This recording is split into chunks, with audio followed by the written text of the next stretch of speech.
Yes. I'm just curious, given who you are and the vitality within you, what's your practices? What's your daily practices to do your work, so to speak? Doing all the job. I'm not being sarcastic, but doing every single word I'm telling you here. Yeah. In my own way. Dealing with my mind every day. I've got certain formal practices I do. And that's what I'm asking. But that's not the secret to the success. They're not the point. There's certain things you do that are part of your practice. They're like exercises and things. There's lots of practices we have in Tibetan Buddhism. Different mantras we do, different visualization practices, different things I study. I mean, I study a lot of the philosophy and I read it all because I've got to teach it. So that's all kind of a structure I have in the morning and evening. But the general, all of those are there sort of to help you do this job every minute of the day. There's no secret technique that I do. You know, there's different things that we do as we... I'm not trying to be sneaky or anything, I'm just saying. No. So it's a bit like the practices we do. Okay, I always use this example. I'll use an American example. Like if you go to basketball, and there you see Michael Jordan. Probably he's a grandfather by now, but whatever. And he gets the ball in the hoop, doesn't he? Every time he just gets the ball in the hoop, right? He up and down the court, and backwards and sideways and up, and it looks so easy. And you go and say, Michael, please help me to know how to get the ball in the hoop, right? So he'll say, go off, well, first of all, Robina, lose 50 years, and then lose 50 kilos or whatever, and then do all this training and go to university and learn basketball theory, and then eat this food and go jogging and train every day. I'll say, Michael, you didn't hear me. How do I get the ball in the hoop? And he'll repeat his answer. So the point of bouncing the ball and running and jogging, that's not really getting the ball in the hoop, but you've got to do it so that you can get the ball in the hoop, right? So all the practices we do in Tibetan Buddhism, the visualizations and the mantras and all sorts of things, they're like the jogging. They support you and prime your mind so you can do the actual job, and getting the ball in the hoop is changing your mind every day, every minute, getting more and more better at it. Do you understand? Absolutely. Does that make sense? Yes. But I think vitality, whatever you said, just a bit my nature to be a bit speedy, I think. I've always been like this. I was being nice. What, darling?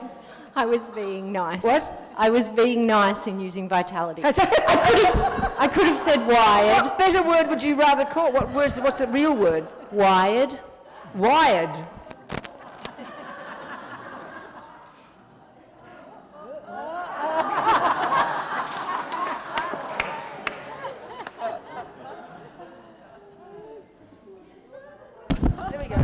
No, seriously, I'm not being insulted. What does wired mean?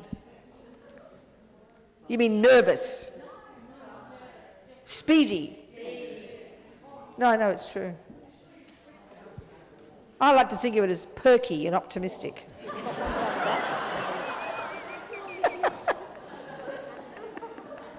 want to use it?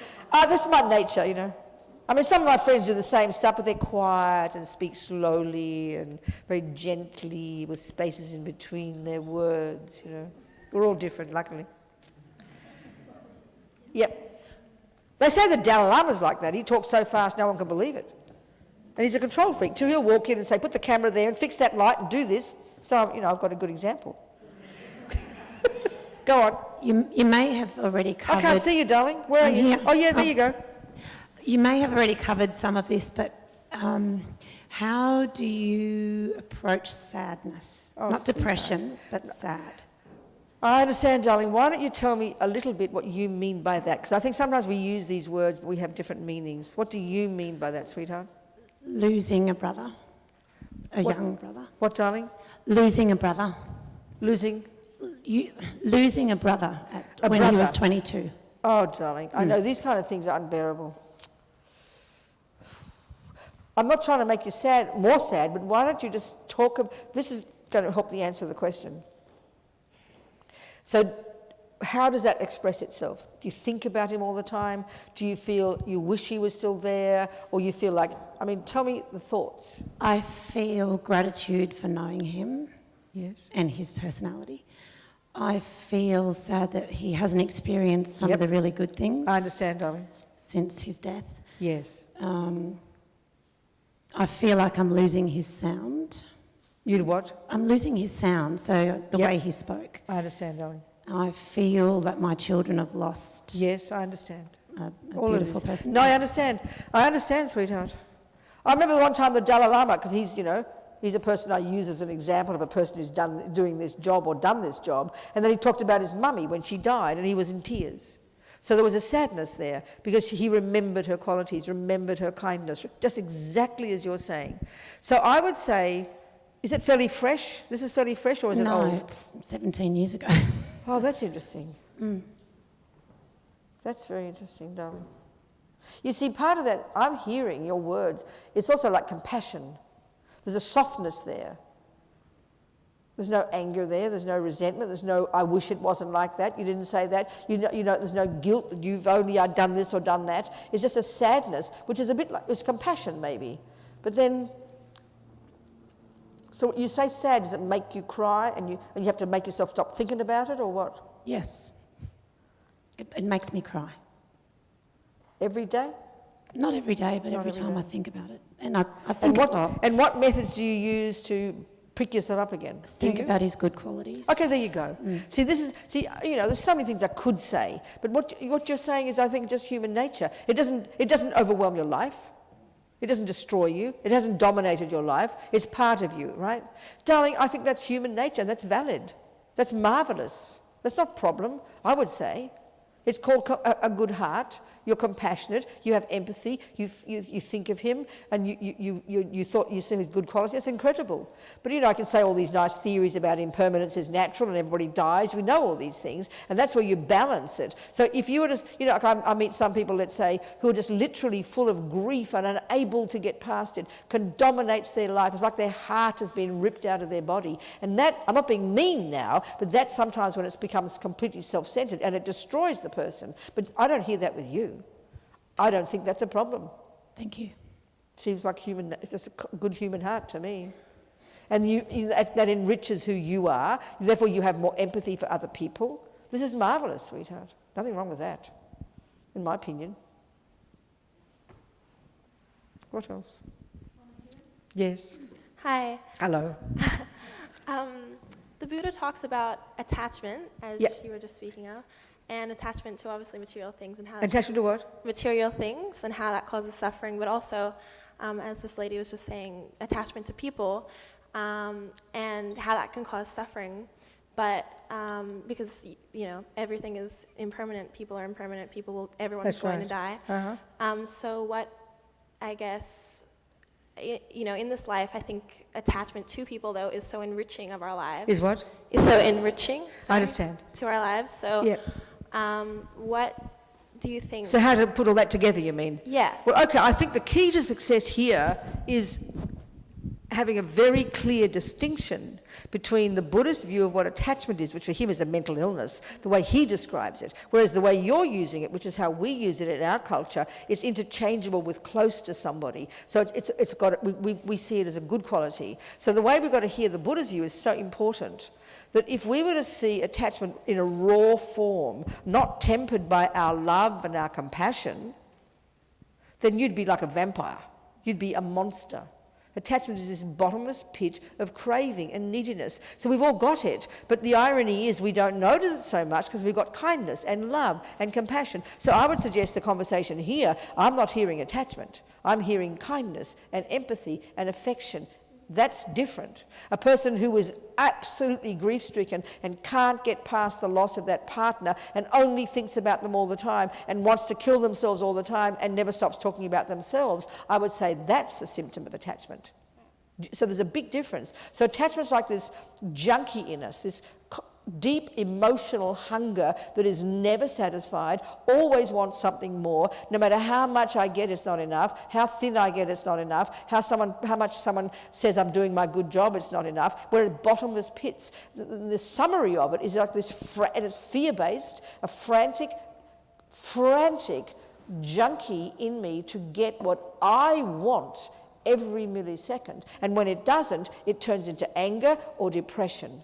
That's the mode, that's what being in samsara means. And these go really, really, really deep in Buddhist view. very subtle, and we only go to that level and really see it when we go very deep, okay? There's layers and layers and layers of this stuff. So on top of that, we have virtue, kindness, love, compassion, generosity, forgiveness, empathy. They're the marvellous parts. They're our saving grace. And they're the ones that temper our self-centeredness and temper our ego and temper the attachment. And they're good. They're fantastic. So we have to make the complete distinction between them. And they're very tricky because we only love those we're completely neurotically attached to, and we only have attachment for those we love. Love is a virtue. Love is may you be happy. Attachment is I want. So, but we mix them together, and it's very hard to see the difference. Well, what about attachment to success? Because we have an idea in our society Again, of sweetheart, success. again, is it attachment or is it just a valid wish to be a better human being? We've got to make the distinction. If you're totally attached, okay. I'll give you a simple example. You and I like chocolate cake, let's say. Oh, great, they like chocolate cake. And we go to the cafe and we order chocolate cake. On the surface, it looks like we like chocolate cake, which is completely reasonable to enjoy chocolate cake. But this is the point. Look the difference. Look what happens when carrot cake comes instead. Now, you might say, you go, oh, carrot cake, I can enjoy carrot cake, and you'll proceed to enjoy it. That proves you didn't have attachment to carrot cake. But I might say, hey, I ordered chocolate cake. I don't want this ridiculous old carrot cake. How? I'm not going to pay the bill here. That proves I was neurotically dependent on getting chocolate cake, and such that when you don't get it, you get upset. That's what attachment is. It's not the same as enjoying. Like loving someone. If I love Roy, I want him to be happy. That means I don't mind if he farts in the sheets. I don't mind if he leaves the toilet seat up, because I'll forgive him. But if I'm attached to Roy, anything he dares to do that isn't perfect, I will get upset. There's a big difference, darling. They're like chalk and cheese. They're massively different. But we just don't think of it like that in our world. Yep. Are you with me? Yep. So then, but also, now we're talking about attachment. The Buddha's view is, you know, attachment to sex, drugs and rock and roll, attachment to sex and food and the external things, that's kind of the gross level and the obvious one. But the deepest, the most primordial level of attachment, which is the hardest one to see, but is the deepest suffering, is attachment to what people think of us. This is what causes the torture. So I can be in love with Roy, and because Roy, you know, we're all happy and gorgeous in the beginning, everything's perfect in the beginning, we all know that. But then suddenly, you know, it's not even, I don't even mind if he doesn't have sex with me anymore, but if he stops looking at me with his loving eyes, if he stops paying attention to me, if he stops stroking me, and, you know, that's when the pain comes, not being seen and heard. That's our deepest need. Our deepest neurotic craving is that it's like as if we think we're only a half a person, and unless I have another person say, Robina, you're a lovely person, I don't believe I am. That's the depth of our suffering of attachment. And that's the one that causes the worst pain, and it's the hardest to see. In other words, we don't even think we're real until someone else tells us we're real. That's how neurotic we are, you know, how sad and how suffering we are. That's the deepest attachment. They say the yogis in the mountains have given up everything, but they're still thinking of what the people in the village are thinking about them. That's this depth of attachment. It's very subtle and hard to hear it, and it's in our mind all the time. So in other words, what do you think loneliness is? Think about it. Think about it. I've got no one to share my feelings and thoughts with. So in other words, we assume that because someone else doesn't hear my thoughts, somehow my thoughts aren't valid. I mean, it's very bizarre to think about it. What is wrong with my thoughts? Such that if no one else hears them, they're worthless. Well, if they're worthless, don't share them with anybody, eh? Come on. I mean, this is really so deep inside all of us. We always feel we're a half a person. And if nobody likes us, we feel we must be worthless. I mean, this is so shocking. But this is how we are. And this is attachment to how to be seen by others. We crave that more than anything. Are we communicating here?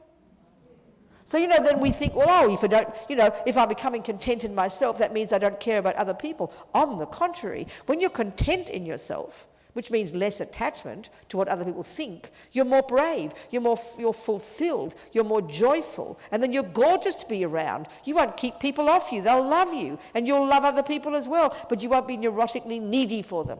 You'll be content in your own company. I don't mean selfish, I don't mean you're a loner, I don't mean that, not at all. It's quite nuanced, you know.